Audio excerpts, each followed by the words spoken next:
Merci. Voilà, c'est vous. Soyez les bienvenus. Mesdames et messieurs,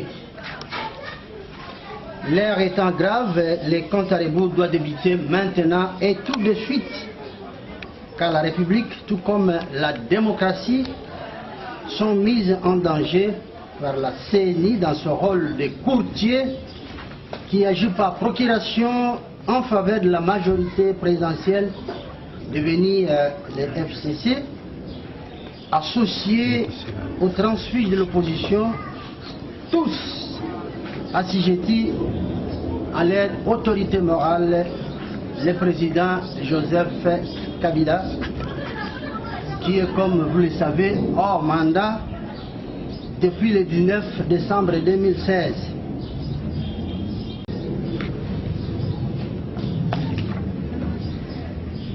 Par manque de lisibilité, disais-je, de traçabilité et d'inclusivité, le processus électoral en cours est plombé et risque de s'estomper du jour au lendemain. De ce fait, tous nous sommes appelés à prendre des mesures d'urgence pour sauver le Congo. Deux faits majeurs sont à retenir dans le comportement de la CENI, à savoir la soumission totale de la centrale électorale au régime au pouvoir, rejetant l'offre d'un appui logistique proposé par les Nations Unies, entraînant de ce fait la perte de neutralité que lui reconnaît la Constitution en tant qu'institution d'appui à la démocratie au sens de l'article 211. 2.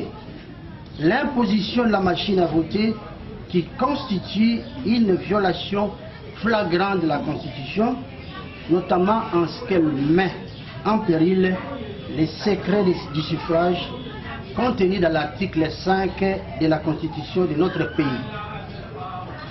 Pourtant, la résolution 2277 des Nations Unies avait défini 3 grands axes d'intervention en matière d'assistance au processus électoral, à savoir politique, sécuritaire et technique, qui devraient concourir à l'organisation des élections libres, transparentes et démocratiques dans un climat apaisé.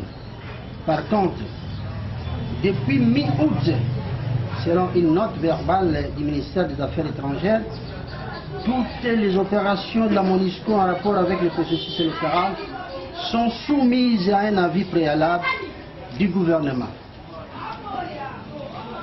Cette prise de position a bloqué, entre autres, le déploiement de 24 hélicoptères affrétés par la MONUSCO et qui devraient servir d'appui au processus électoral.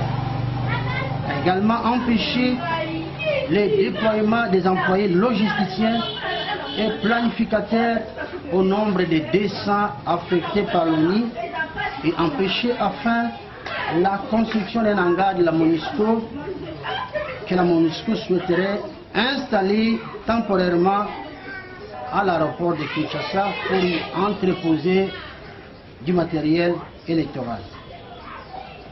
Selon les Nations Unies, mesdames et messieurs, le manque de visibilité dans les processus électoraux rend la MONUSCO incapable de faire des projections relatives à l'appui qu'elle souhaiterait apporter dans le présent processus en conformité avec la résolution onusienne. En exprimant son inquiétude pour la suite du processus électoral, les Nations Unies estiment que tout est verrouillé et opaque.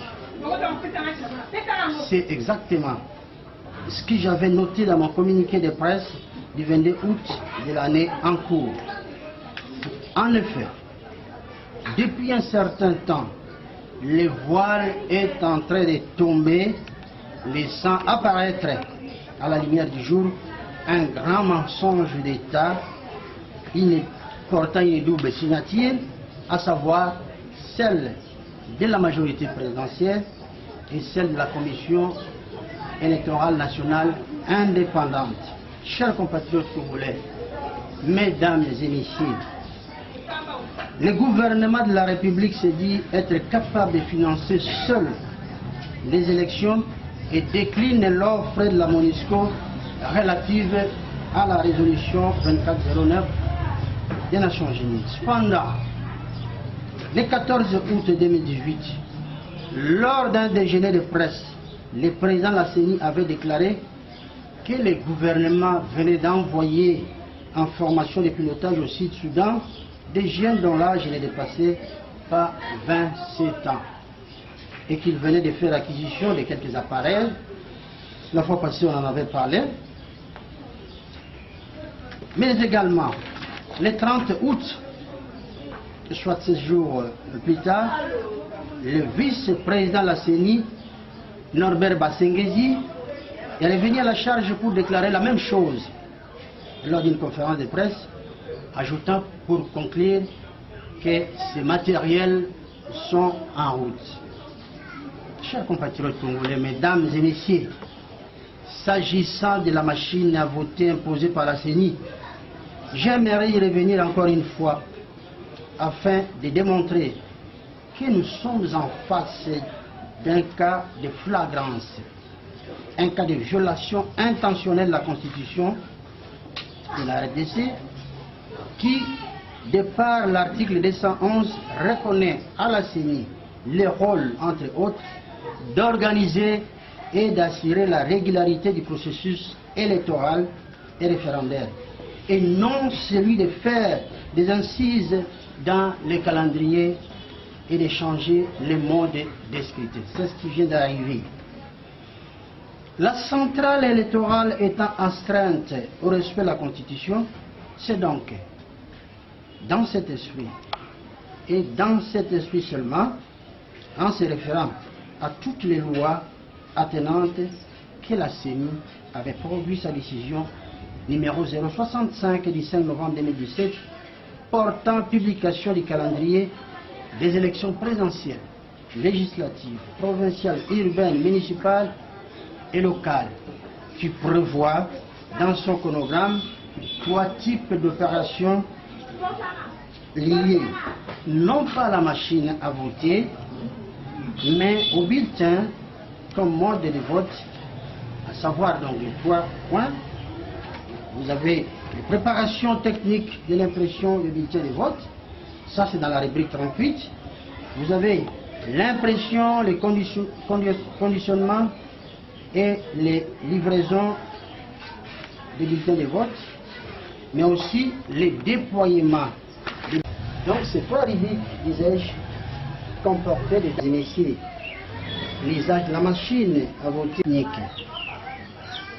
Logiquement, on ne peut aborder l'aspect technique tel que souhaité par la CENI sans avoir eu à épuiser l'aspect juridique qui met en exergue la violation des secrets de suffrage au sens de l'article 5 de la Constitution, car, vous l'aurez constaté, faute d'avoir procédé à la vulgarisation de la machine à voter, la CENI expose les électeurs au jour du scrutin, car ce dernier sera placé sous le régime d'assistance dans l'isoloir, ce qui ne garantirait pas les secrets des suffrages.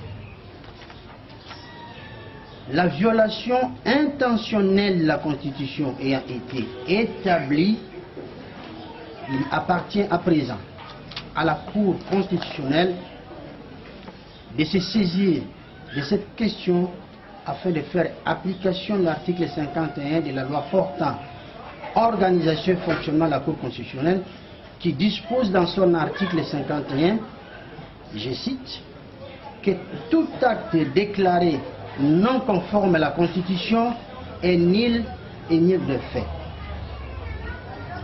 Quoique la CENI ait été reconnue au terme d'un contentieux électoral né en amont du jour de la tenue des élections présidentielles, législatives, nationales et provinciales, la Cour doit fixer la CENI sur la violation, d'autant plus que l'article 81 de la loi portant organisation et fonctionnement de la Cour constitutionnelle n'appelle pas la Cour à statuer sur une violation en matière électorale uniquement après la tenue des scrutins. Donc il appartient dès à présent à la Cour constitutionnelle de se saisir de cette question, étant donné que la loi précitée reconnaît que la Cour est dotée de compétences en matière électorale.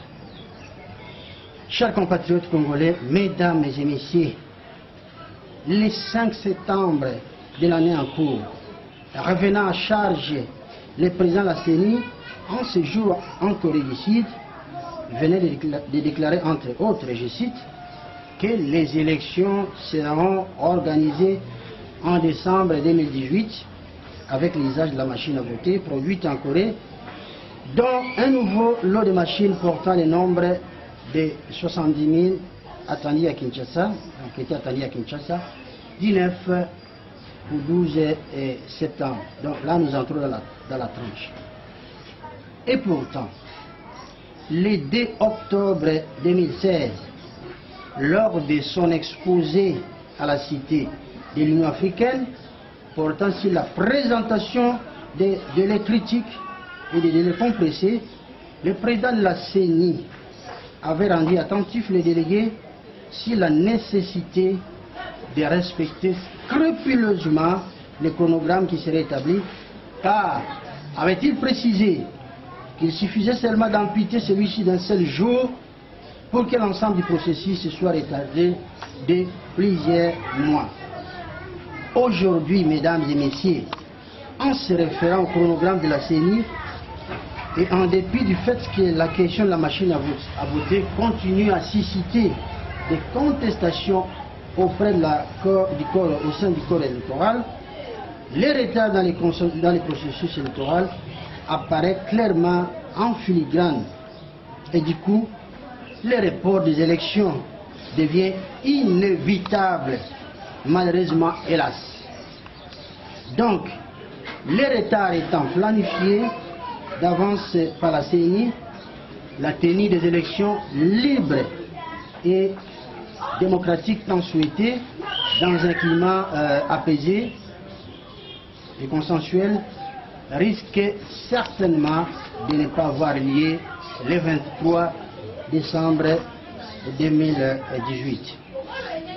De ce fait, l'absence d'un cadre juridique pouvant régir le Congo après le 23 décembre 2018 risquerait de plonger notre pays dans un chaos qui résulterait des revendications populaires à l'instar de celles de 2016 où de nombreux manifestants avaient perdu leur vie.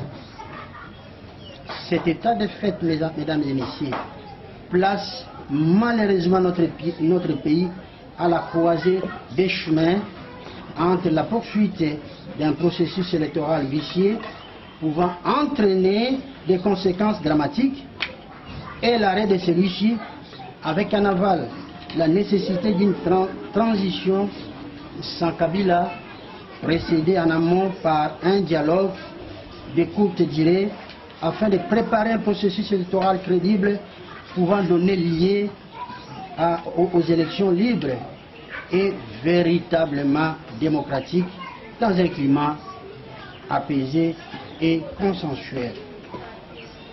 Chers compatriotes congolais, mesdames et messieurs, comme vous pouvez vous en rendre compte, nous sommes aujourd'hui face à un énorme scandale, un véritable hold-up politique, à une escroquerie électorale sans précédent dans l'histoire du monde libre que celle la transition politique sans président Joseph Kabila, en conformité, je l'ai dit, des prescrits de l'accord cadre d'Addis Abeba du 24 février 2013 peut permettre ou pourra permettre à notre pays de retrouver l'équilibre électoral ainsi que la stabilité démocratique et politique. Alors que chaque jour qui passe devrait nous rapprocher davantage du jour du scrutin,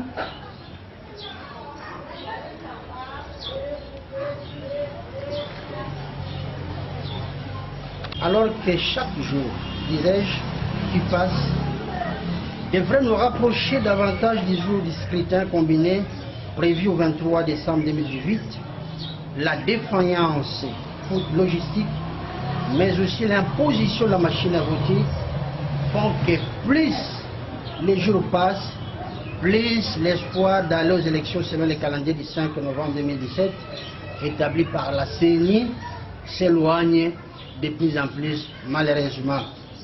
Certes, mis à part la définition d'un cadre juridique et institutionnel, la budgétisation, les recrutements, l'achat, la logistique, la mobilisation des fonds, le financement, les calendriers électoraux et les chronogrammes sont entre autres des opérations électorales dont l'application doit revenir respectivement au gouvernement et à la CENI. Malheureusement, celle-ci se trouve heurtée à l'absence d'une réelle volonté politique. Chers compatriotes congolais, mesdames et messieurs, en torpillant les processus électoraux en cours, la CENI vient de cracher sur la mémoire de nombreux martyrs congolais morts pour la patrie.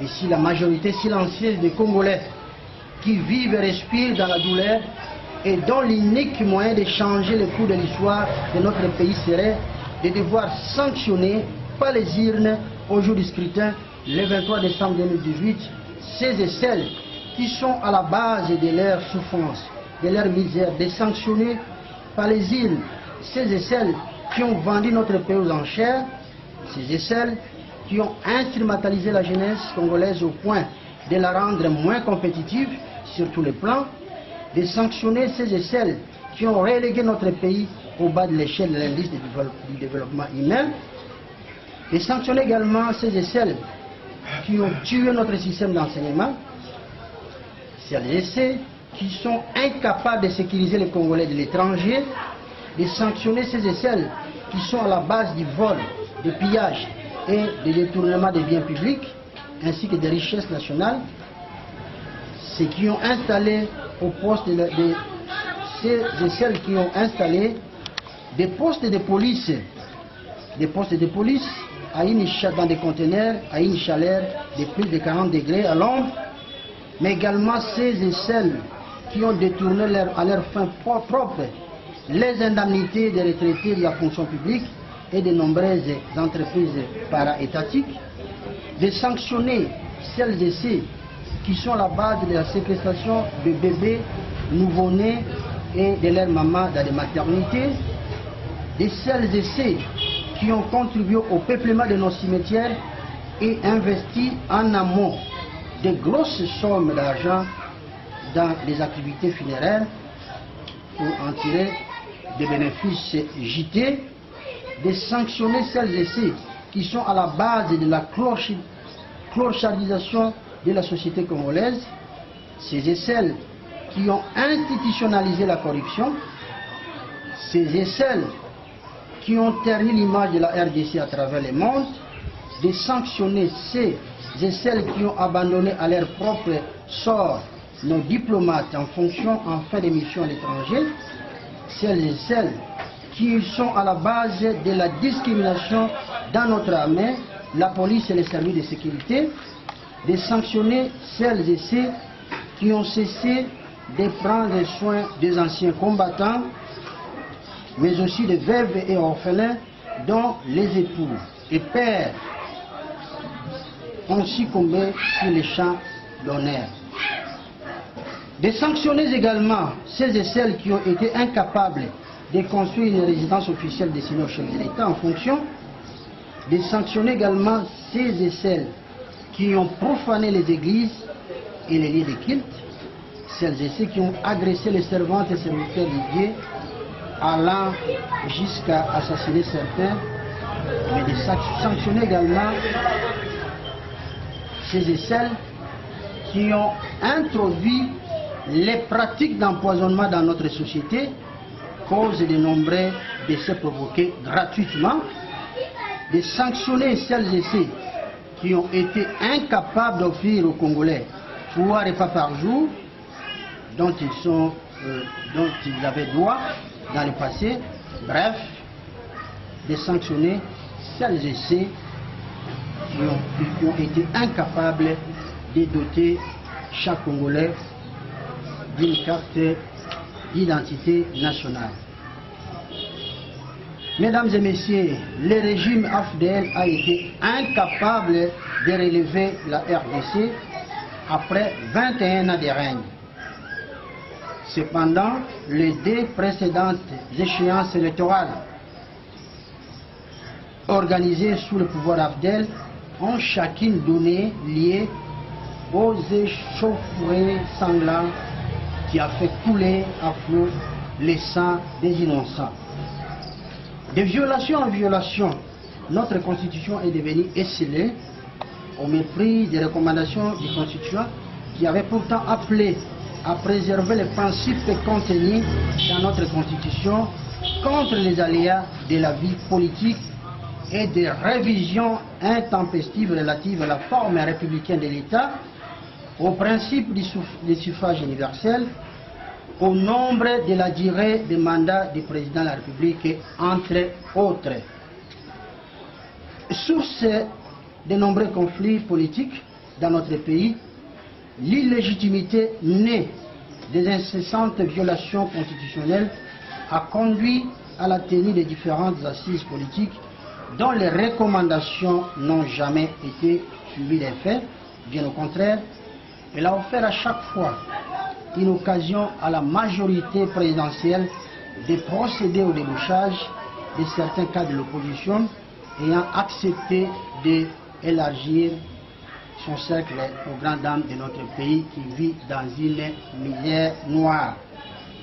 Chers compatriotes congolais, mesdames et messieurs, après la mise en quarantaine de notre constitution en décembre 2016, au profit de l'accord de la Saint-Sylvestre qui régit tant bien que mal notre pays durant la période de la transition en cours, je ne laisserai personne rebondir et revendiquer ne serait-ce qu'un seul jour de sursis pour rester au pouvoir en s'appuyant sur une quelconque dissolution constitutionnelle. Ainsi donc, compte tenu de la gravité de la situation, je demande à la CENI de mettre fin à cette mascarade électorale, d'autant plus que nous sommes en face d'un processus électoral mort-né.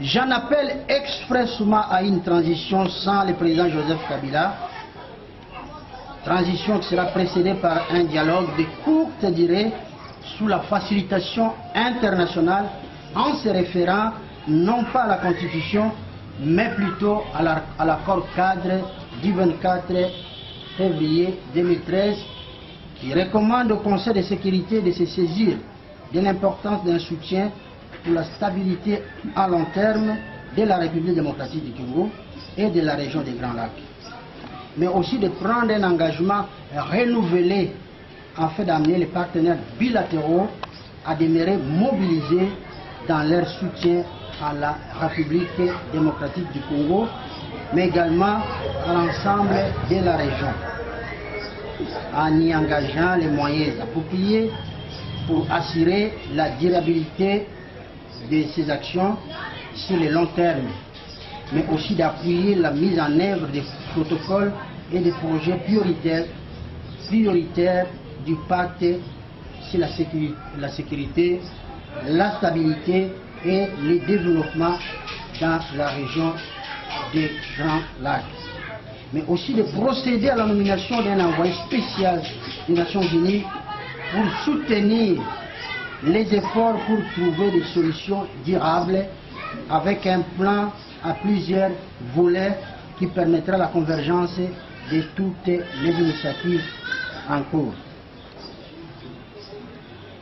La recommandation que nous venons de voir, donc la recommandation contenue dans l'accord cadre, ne peut souffrir d'aucune contestation, d'autant plus que l'article 215 de la Constitution du 18 février 2006 reste formel en ce qu'il dispose de ce qui suit, je cite, « Les traités et accords internationaux régulièrement conclus ont dès leur publication une autorité supérieure à celle des lois. » Chers compatriotes congolais, mesdames et messieurs, aucun Congolais digne de ce nom ne peut justifier sa nationalité en se basant uniquement sur son appartenance tribale. Ce n'est pas possible. Aucun ne peut, je dis bien aucun Congolais digne de ce nom ne peut justifier sa nationalité en se basant uniquement sur son appartenance tribale ou régionale. L'incitation au tribalisme ne peut en aucun cas constituer un exutoire par lequel certains pensent pouvoir fuir leurs responsabilités après avoir plongé le pays dans le chaos.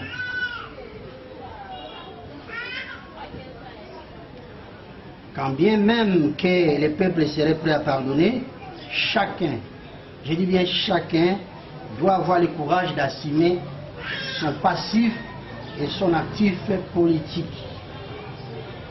À l'heure actuelle, mesdames et messieurs, où l'unité doit prévaloir sur toute autre considération afin de relever le Congo, il est absurde de voir certains d'entre nous imaginer dans un contexte purement tribal un grand Kasaï, un grand Katanga, un grand Équateur, un grand Bandundu, un grand Kivu, dans une vision qui ne pourra qu'affaiblir les Congo. Cela est exclu.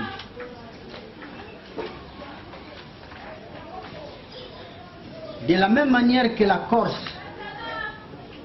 est restée française et les Catalans espagnols, je veillerai à ce que toutes les 26 provinces que compte notre pays puissent s'identifier comme faisant partie intégrante de la RDC.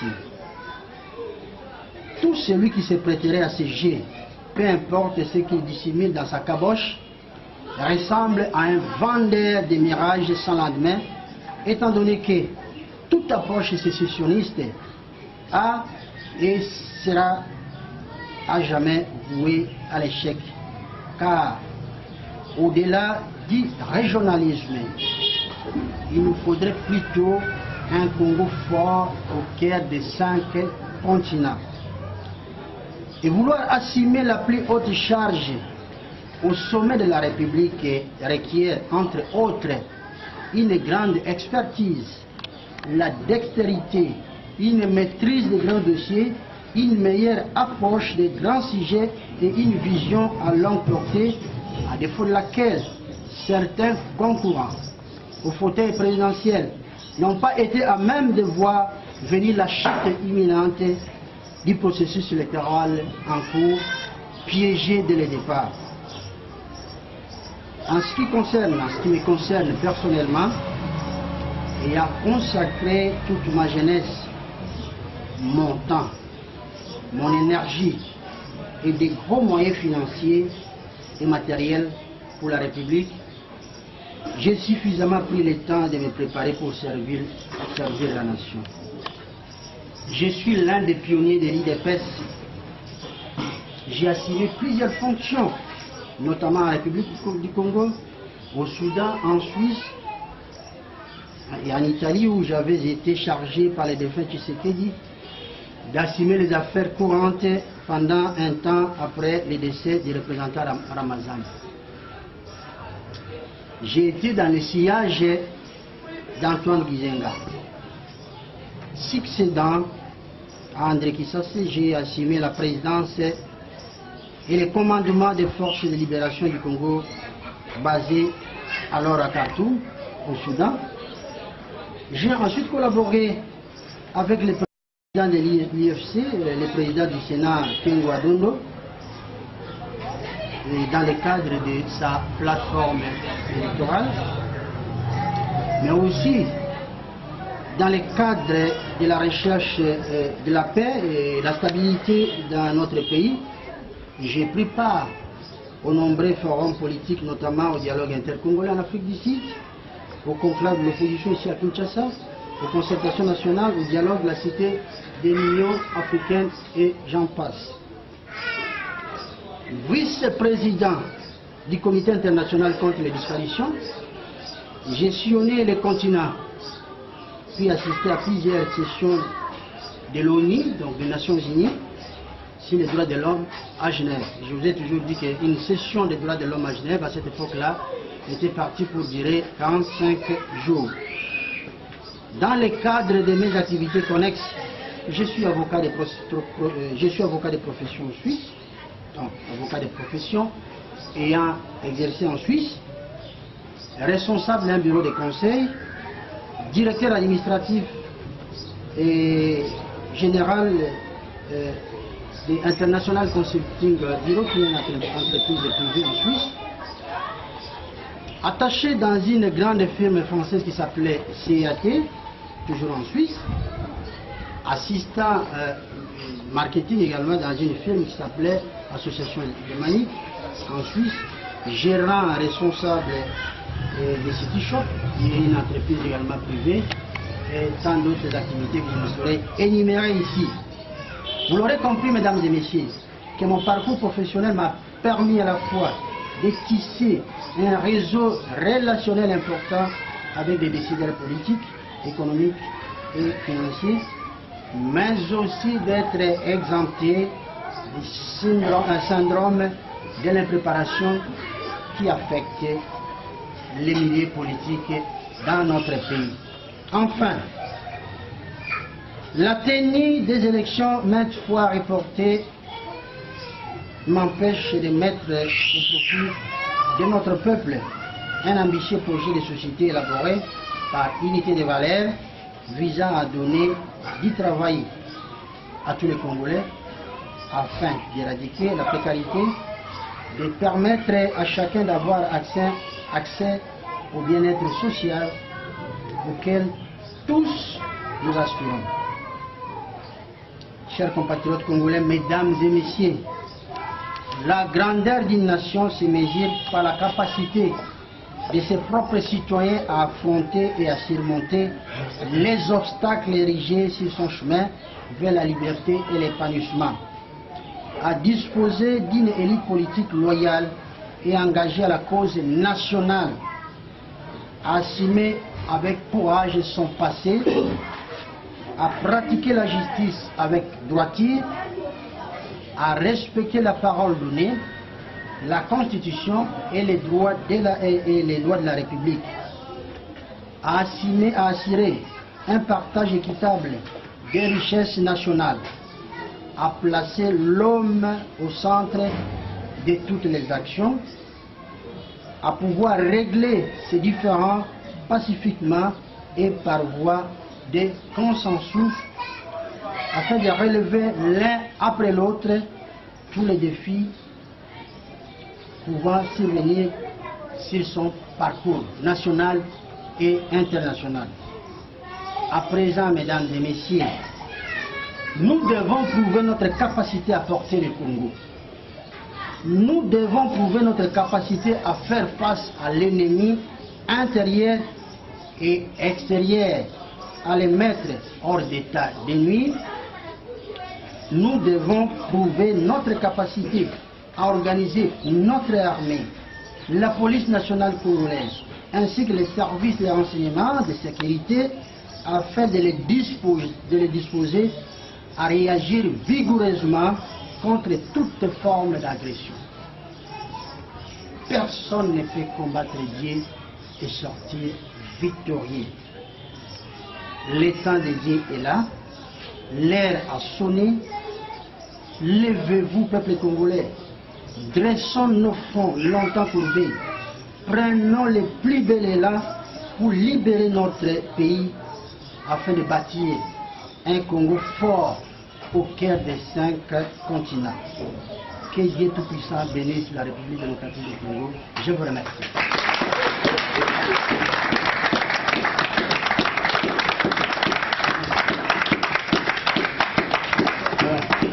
Votre question comporte 3 volets. Mais si je prends le premier volet, vous parlez de 6 Donc vous parlez au conditionnel. Quelque part, c'est une reconnaissance tacite de tout ce que je viens de dire ici. Je n'ai pas souhaité à ce que les choses se passent de cette manière-là. Je suis de ceux qui se sont battus afin que nous puissions avoir un changement de manière démocratique. Je ne suis pas de ceux qui avaient pris les armes pour combattre la démocratie. Au contraire, j'ai investi de mon temps.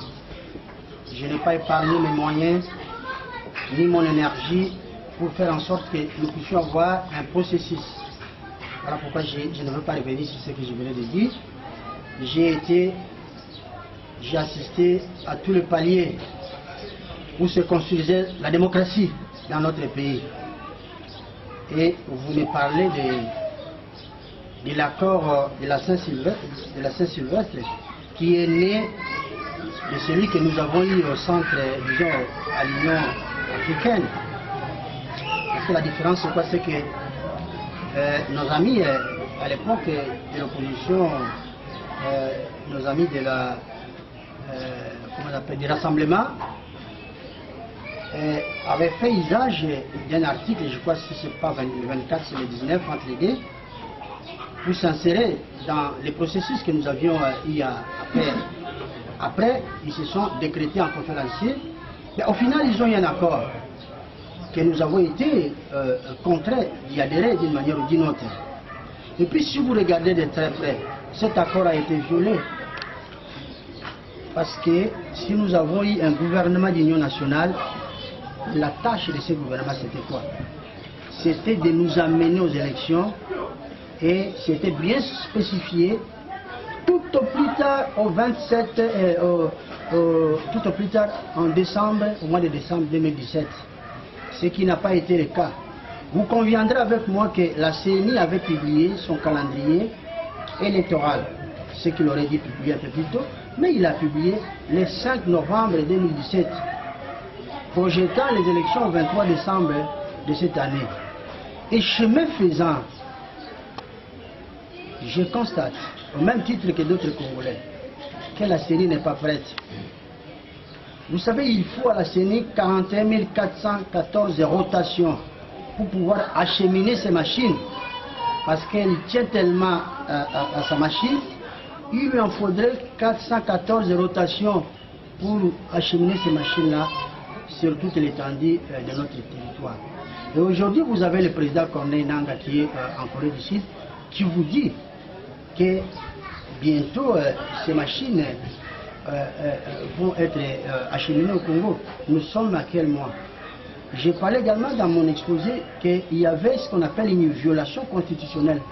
Parce que la CENI nous a amené à considérer l'aspect technique de sa proposition, de sa machine. Ignorant que nous sommes en face d'une violation flagrante de la loi.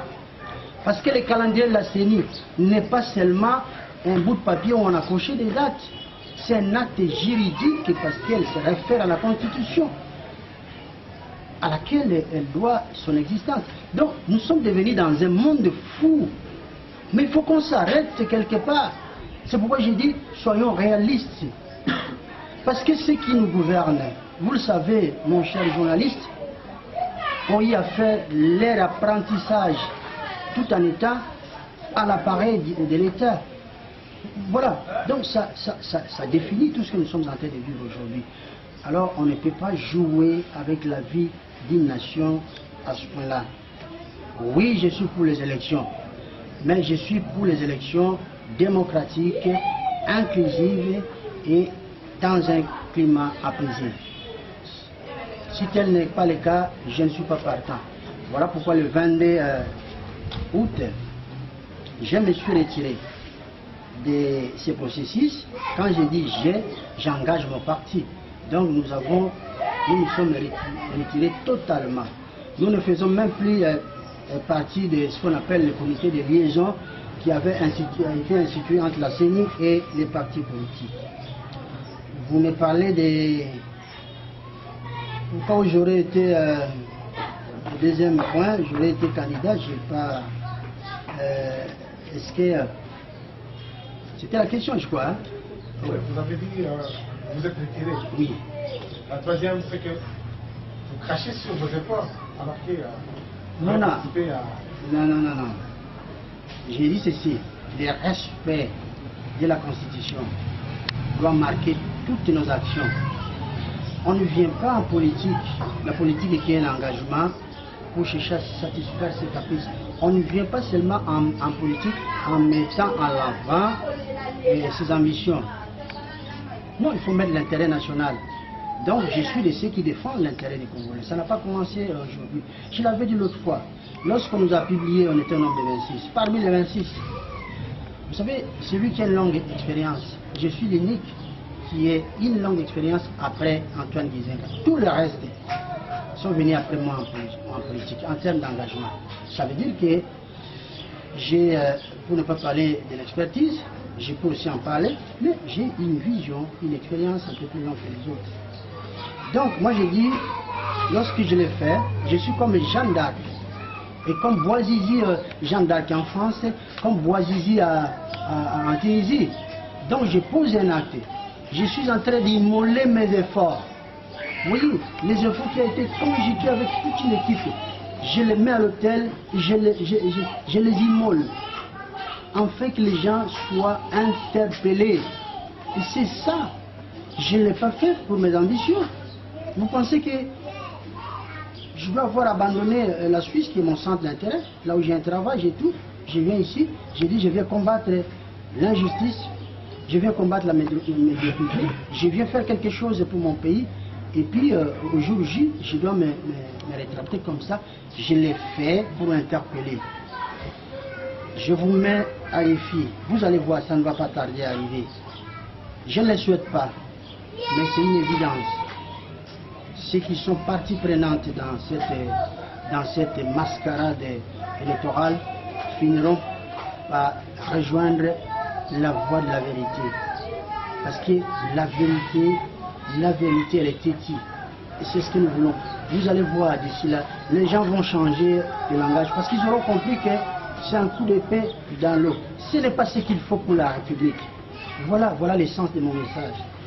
Donc, je n'ai pas craché. Au contraire, nous avons des hommes et des femmes, ennemis de la vérité, ennemis du bien du peuple congolais, qui ont craché sur l'histoire, sur le martyr et sur les Congolais. Et ça, je ne l'accepterai pas. Voilà ma réponse. Les questions se retrouvent dans l'intégralité de mon message. Si vous avez des amis qui proposent un comité de crise, c'est déjà un pas. Ça veut dire qu'ils ont compris qu'il faut s'arrêter et évaluer la situation. Mais tout dépend de la manière dont les uns et les autres peuvent le faire. Que cela ne soit pas une récupération politique. Encore une fois, je n'ai pas été saisi de cette question, mais je salue l'initiative. Seulement, je me pose la question de savoir si les MLC à ce jour étaient engagés dans les processus. Aurait-il pensé à faire ce comité de crise? Ça, c'est la question que tout le monde devait se poser. Donc, c'est une démarche conséquente. Mais moi, je n'ai pas attendu un quelconque verdict. Moi, j'ai été sincère, j'ai évalué, j'ai constaté et j'ai pris des décisions.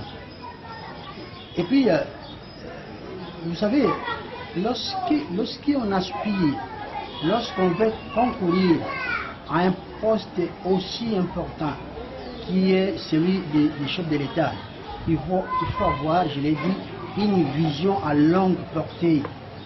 Ce n'est pas un vendeur de cacahuètes ou un vendeur de pain, les postes de chef de l'État. Vous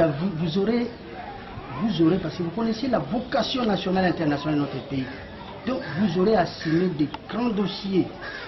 Donc, il faut être à même d'avoir une vision, de voir de très loin. Mais si vous ne voyez même pas venir la chute de cette élection, donc ça pose un problème de perception.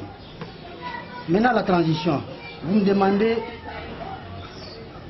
si je souhaite qu'elle soit pour combien de temps. Mais ce n'est pas moi. Moi, tout ce que j'ai dit, logiquement, lorsqu'on est buté à un obstacle, du moins en ce qui concerne le Congo, il faut s'asseoir et discuter. Si les Congolais venaient à penser qu'il nous faut une transition de 6 mois, tant mieux. Si c'est pour une année, tant mieux. Mais ce n'est pas à moi, Michel Okongo, de dire qu'il nous faut autant de mois, autant d'années pour une transition. Je suis mal placé. Mais j'ai dit qu'il faut refaire ce qui a été fait, il faut le refaire correctement. Tout en respectant ce que j'ai toujours dit, la parole donnée, la Constitution et les lois de la République. C'est ça la règle. Et puis, si vous me parlez de la tricherie, moi je ne vais pas commenter un processus auquel je n'en fais plus partie. J'ai donné mes raisons. Lorsque je vous dis qu'il n'y a pas de visibilité, ça veut dire quoi? Lorsque je vous dis qu'il n'y a pas de lisibilité, ça veut dire quoi? Ça dit beaucoup. Vous êtes témoin, vous êtes Congolais. Je sais que les questions que vous posez, vous ne les posez pas pour vous, mais vous les faites pour le peuple congolais, parce que la presse, c'est en quelque sorte la charnière entre nous et les Congolais. Donc vous savez, moi je ne vais pas commenter sur des rumeurs, mais nous avons aussi des informations. Mais je ne vais pas non plus mettre la charrue devant le bœuf. J'attends le moment pour constater avec les autres. Je sais que quand ça arrivera, vous allez accourir vers moi. Vous viendrez, vous allez dire, vous allez encore me gratifier des noms. J'en ai l'habitude des prophètes. Beaucoup j'en ai entendu, mais je n'ai pas besoin de tout cela. Je suis tout simplement un Congolais qui aime son pays. Parce que je n'ai que ça, je n'ai que le Congo. Et puis, vous me dites s'il n'y a pas des élections, je fais quoi? Est-ce que vous avez vu des chars ici, vous avez vu des canons, des armes lourdes chez moi ici? Je n'en ai pas. Tout ce que je peux faire, c'est tout ce que je peux utiliser comme moyen, c'est ce que je fais aujourd'hui. Communiquer, toucher la sensibilité. Notre ami José a dit tout à l'heure que j'avais effectué une démarche. C'était l'éducation civique. J'ai porté un message auprès des Congolais. La légitimité.